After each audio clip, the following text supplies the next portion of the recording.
So my grandfather's out there fishing, and he fishes for the whole summer and no problem at all. But then finally he one morning towards the end of the summer in August, I think, he sees two schooners out on the horizon that are on fire, and and he sees another boat coming towards him, and so he figures that that must be Tallahassee, and so he tears off around the island, and he comes back towards the harbor at Monhegan where he would be safe. But instead of going into the harbor, he brings his boat over in front of a little rock ledge and has his crew pretend to be fishing. And as he sees the pirate ship, the pirate Tallahassee coming around the island, he tells his crew to lift up the nets really fast, and he acts all dramatic about it and has his boat sail off, and just in time to have the Tallahassee miss his boat and run right into the ledge, and so my grandfather sank the Tallahassee.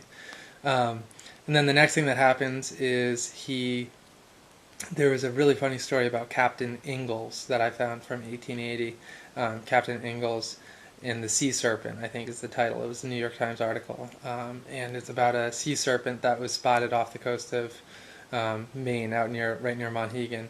And so I sort of tell a ridiculous story about my grandfather going out on a sail with his family, and they lose wind, and so they're stranded out in the middle of the Atlantic, and this great big sea serpent um, basically takes them and tows them back into port, and then nobody believes my grandfather when he tells them that he's just been rescued by a sea serpent.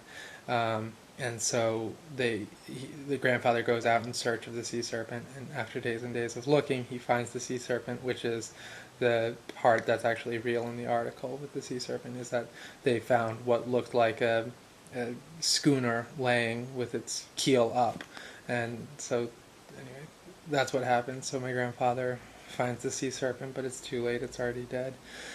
And then coming closer to the turn of the century, I start talking about my father in the story, and he's a lobsterman now, not just a fisherman, but a lobsterman. And I have found a lot of information, I think I mentioned this earlier, about how on Monhegan they don't lobster during the summer, they lobster during the winter. So the season, I think, starts in November and it goes through May or something like that, as opposed to May to August or September or something.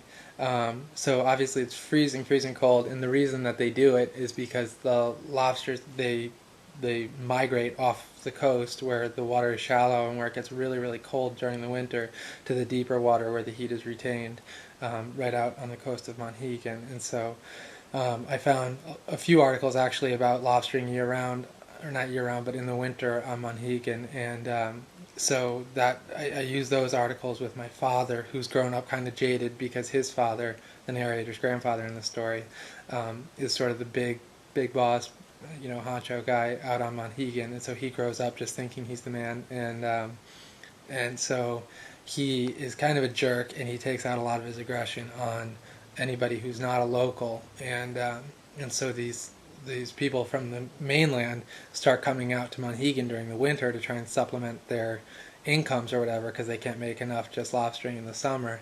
And my father, the narrator's father, is sort of the guy who takes charge in like cutting their traps and just sort of terrorizing these mainland lobstermen, and sort of just trying to keep them off of the island or whatever. And so he comes off as a big jerk, and he basically is a big jerk. But in that sense, I did get to talk about the lobstering that I wanted to talk about from the very beginning. So then I move into sort of just a really brief synopsis of where the narrator's at, and just sort of a commentary on Monhegan and what it seems to be like during the winter. And so the narrator is he's a kid who has basically he's been one of the few people to ever leave Monhegan, and so he reflects back on his father and grandfather, and realizes that he's not that kind of manly guy, and he doesn't really belong on Monhegan, and so he moves and he ends up in New York being a teacher. And the other, sorry, I forgot to mention this before. The other thing, sort of connecting the narrator's father to the narrator, is a story that I found. It's an article and this is after 1900. This is in 1926, I think. Yeah, it is 1926.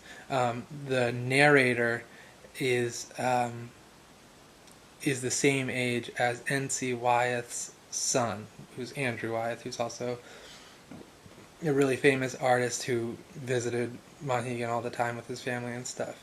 And so Andrew and the narrator are friends, and they, out on Monhegan, there's not much to do in the summer except just run around freely.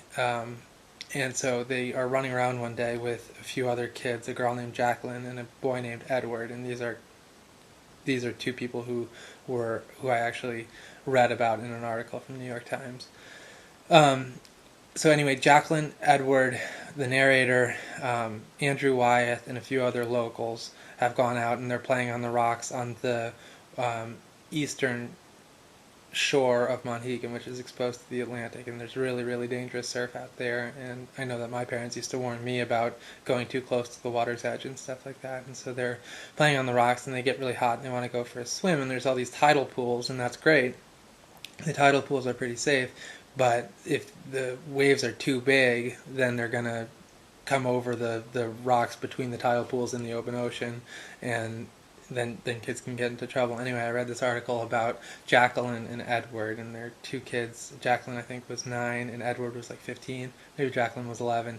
Anyway, they both drowned. A huge wave, I guess, hit them while they were swimming in a tidal pool and dragged them out to sea, and they weren't found. And so I had the narrator and Andrew Wyeth as characters as two kids who were there, and there were actually other kids at the scene or whatever, and so these two were there, and they just failed to react. I guess Jacqueline was sucked out to sea, and Edward leapt into the water after her to try and save her, and the narrator and Andrew just stood there kind of idly, and they didn't do anything about it. And there's a whole thing in my paper about the narrator just feeling horribly about it, and running back to the village as fast as he could once he got his wits about him, but really just feeling bad about it, and knowing that he's aware that his father and grandfather would have saved Jacqueline. Not only would they have jumped in after her, but they would have saved her. And so the narrator sort of realizes, this Monhegan thing is not necessarily for me. And so that's sort of the point where the narrator decides to leave, and so he sticks around in Monhegan until he's 18, I think, and then he's in the army and he goes overseas, and I think he spends some time in France, and I think that would have been sometime just after World War II. So anyway, that's the gist of the story, and I don't think I've forgotten anything. So thanks for listening.